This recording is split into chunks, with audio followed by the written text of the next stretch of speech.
جی آپ نے نجکاری کی بات کی. پی آئی اے کی نجکاری کا پروسیس الحمدللہ بہت اچھا اسموتھ چل رہا ہے. ہم نے اس کے لیے 1 اکتوبر کی تاریخ رکھی ہے.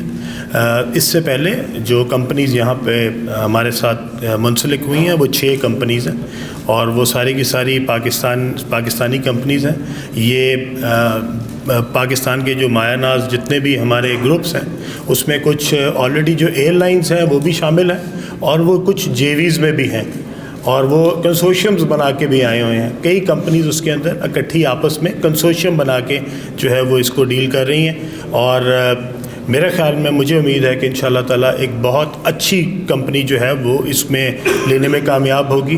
اور جس دن بھی کوئی کمپنی پاکستانی لیتی ہے اگر وہ اس میں اپنے ساتھ جو آپریٹر کے طور پہ کسی باہر کی کمپنی کو لانا چاہے تو وہ بھی بہت اچھی بات ہے, وہ بھی ہو سکتی ہے. ان کی آپس میں بات چیت بھی ہو رہی ہے.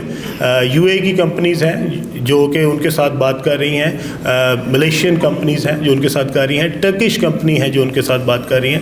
بٹ چونکہ ہماری یہ شرط تھی کہ جو ہمارا شیئر ہولڈنگ ہم نے بیچنی ہے وہ 51% سے ابو ہے تو اس میں ڈائریکٹلی جو ہے وہ فورن کمپنی نہیں آ سکتی. وہ 51% اینڈ ابو کے لیے پاکستانی کمپنی کا ہونا اس کے اندر ضروری تھا. تو اس لیے مجھے امید ہے کہ انشاءاللہ ایک بہت اچھا پی آئی اے کا فیوچر ہے اور جس دن یہ پی آئی اے پرائیویٹائز ہوگی آپ دیکھیں گے کہ نہ صرف ایک بہت بڑی فیسلٹی پاکستانیوں کے لیے اویلیبل ہو جائے گی, ایک بین الاقوامی لیول کی ایئر لائن آپ کے پاس ہو جائے گی, بلکہ یہاں سے جو لوگ جن کی فیسیلیٹیشن ہے وہ بھی ہو جائے گی. اس کے علاوہ آپ کا جو سب سے بڑا ایشو ہے وہ یہ ہے کہ پاکستان ہر سال اس کے لیے 100 ارب روپے کا نقصان کر رہا ہے.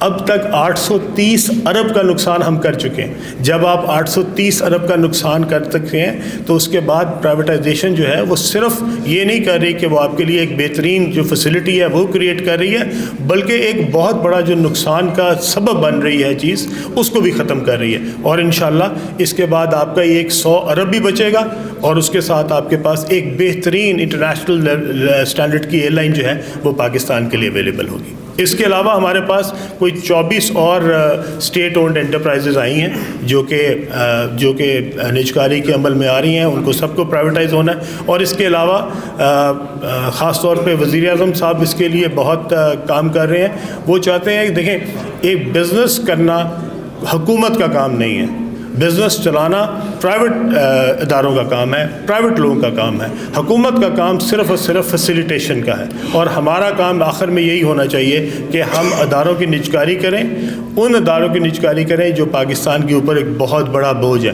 پاکستان کی معیشت پہ ہم ہزاروں ارب روپیہ ضائع کر چکے ہیں صرف اور صرف اس بات پہ کہ ہم نے وہ ساری کمپنیز جو ہیں وہ اسٹیٹ اونڈ رکھی ہوئی ہیں. جب تک پرائیویٹ لوگ اس کی ٹیک کیئر نہیں کریں گے, پرائیویٹ لوگ اس پہ نہیں آئیں گے, وہ جو درد دل ہے وہ جب تک آپ کے اپنے پیسے اس میں نہ انویسٹ ہوں تب تک وہ درد دل نہیں نکلتا اور یہ نیچرل ہے. اس لیے میں چاہتا ہوں کہ جو اسٹیٹ اونڈ انٹرپرائزز ہیں یہ ساری کی ساری پرائیویٹائز ہونی چاہیے. پوری دنیا کا ماڈل یہ ہے کہ پرائیویٹ ادارے ہی جو ہے وہ بہترین جو ہے وہ سیٹ اپ چلا سکتے ہیں. حکومت کا کام جو ہے وہ فیسیلیٹیشن کا ہے, ریگولیشن کا ہے, ایز اے ریگولیٹر ہے اور انشاءاللہ وہ ہم اپنی ذمہ داریاں پوری کریں گے.